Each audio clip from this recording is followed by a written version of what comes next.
ഇന്ത്യയുടെ ആണവശക്തി ചരിത്രത്തിൽ ഒരു വലിയ മൈൽസ്റ്റോൺ സംഭവിച്ചു. തമിഴ്നാട്ടിലെ Kalpakkam prototype fast breeder reactor ഇപ്പോൾ ക്രിട്ടിക്കാലിറ്റി നേടി. ക്രിട്ടിക്കാലിറ്റി എന്നത് എന്താണെന്ന് പറഞ്ഞാൽ, ഒരു ആണവ റിയാക്ടറിന്റെ ഉള്ളിൽ സ്വയം തുടരുന്ന ന്യൂക്ലിയർ ചെയിൻ റിയാക്ഷൻ തുടങ്ങുന്ന നിമിഷം. അതാണ് വൈദ്യുതി ഉൽപ്പാദനത്തിന്റെ ഹൃദയം. കൽപ്പാക്കത്തിലെ ഈ റിയാക്ടർ 500 മെഗാവാട്ട് ശേഷിയുള്ള പ്രോട്ടോടൈപ്പ് ഫാസ്റ്റ് ബ്രീഡർ റിയാക്ടറാണ്. ഇതൊരു സാധാരണ ന്യൂക്ലിയർ റിയാക്ടർ അല്ല, ഇത് ഫാസ്റ്റ് ബ്രീഡർ റിയാക്ടറാണ്. അതായത്, ഇത് വൈദ്യുതി ഉൽപ്പാദിപ്പിക്കുന്നതോടൊപ്പം ഇത് ഉപയോഗിക്കുന്നതിലധികം ആണവ ഇന്ധനം തന്നെ സൃഷ്ടിക്കാൻ കഴിയും. ഇതിലൂടെ ഇന്ത്യ ലോകത്തിലെ രണ്ടാമത്തെ രാജ്യമായി ഈ വലിയ നേട്ടം കൈവരിച്ചു. റഷ്യയ്ക്ക് ശേഷം ഫാസ്റ്റ് ബ്രീഡർ റിയാക്ടർ വിജയകരമായി വികസിപ്പിച്ച രാജ്യം ഇന്ത്യയാണ്. അമേരിക്ക, ഫ്രാൻസ്, ബ്രിട്ടൻ, ജപ്പാൻ പോലുള്ള വലിയ ആണവശക്തി രാജ്യങ്ങളും ഫാസ്റ്റ് ബ്രീഡർ റിയാക്ടർ പരീക്ഷിച്ചു. പക്ഷേ എന്ത് സംഭവിച്ചു? USA Clinch River breeder reactor project 1970കളിൽ ആരംഭിച്ചു. വലിയ ചിലവ് കാരണം 1983ൽ പദ്ധതി നിർത്തി. ഫ്രാൻസ് സൂപ്പർ ഫെനിക്സ് റിയാക്ടർ ലോകത്തിലെ വലിയ ബ്രീഡർ റിയാക്ടർ ആയിരുന്നു.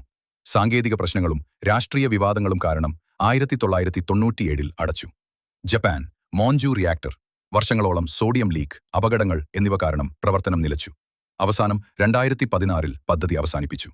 ഇവയെല്ലാം പരാജയപ്പെട്ടപ്പോഴും ഇന്ത്യ തന്റെ ഗവേഷണം തുടർന്നു. ഈ പദ്ധതി സാധാരണ റിയാക്ടർ നിർമ്മിക്കാനല്ല, ഇത് ഇന്ത്യയുടെ 3 സ്റ്റേജ് ന്യൂക്ലിയർ പവർ പ്രോഗ്രാമിന്റെ ഭാഗമാണ്. ഈ പദ്ധതി 1950കളിൽ ഇന്ത്യൻ ശാസ്ത്രജ്ഞൻ ഡോക്ടർ ഹോമി ജെ ഭാഭ രൂപപ്പെടുത്തിയതാണ്. കാരണം ഇന്ത്യക്ക് യുറേനിയം കുറവാണ്. പക്ഷേ ലോകത്തിലെ തോറിയം സംഭരണിയുടെ ഏകദേശം 25% ഇന്ത്യയ്ക്കാണ്. കേരളം, തമിഴ്നാട് തീരപ്രദേശങ്ങളിലെ മോണസൈറ്റ് മണലിൽ വലിയ തോതിൽ തോറിയം ലഭ്യമാണ്. ഈ തോറിയം ഉപയോഗിച്ചാൽ 100 കണക്കിന് വർഷങ്ങൾ, ചില കണക്കുകൾ പ്രകാരം 1000 കണക്കിന് വർഷങ്ങൾ വരെ ഇന്ത്യക്ക് വൈദ്യുതി ഉൽപ്പാദിപ്പിക്കാൻ കഴിയും. അതുകൊണ്ടാണ് ഇന്ത്യയുടെ ന്യൂക്ലിയർ പദ്ധതി 3 ഘട്ടങ്ങളുള്ളത്. 1. Natural uranium reactors. 2. Fast breeder reactors, ഇപ്പോൾ കൽപ്പാക്കം.